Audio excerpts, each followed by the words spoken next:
Hi යාළුවනේ, ඔයාලා අදත් ආදරයෙන් පිළිගන්නවා මගේ channel එකට.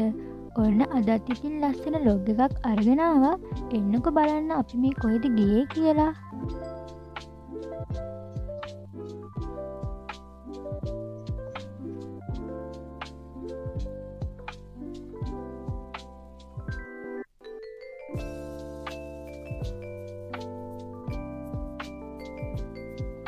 අපි දැන් මේ යන්නේ පහන් තුඩාව කියලා හඳුන්වන ලස්සන පුංචි දියැලක් බලන්න.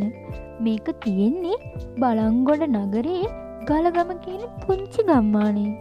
මේ දියැලට තියෙන්නේ පහනක හැඩයක් ඉන්න තමයි මේක පහන් තුඩාව කියලා හඳුන්වන්නේ. මේ දියැලට යන්න තියෙන පාරත් හරිම ලස්සනයි.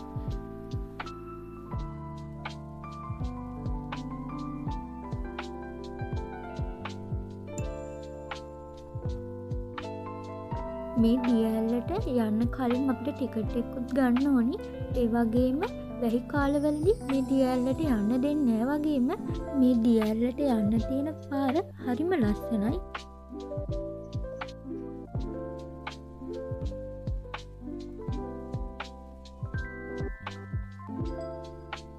මේ තියෙන්නේ අපි බලන්න ආපු පහන් තුඩාව දියැල.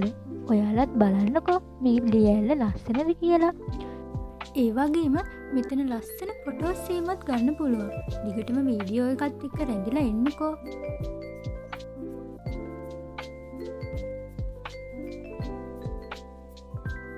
එහෙනම් අදට මම ගිහින් එන්නම්.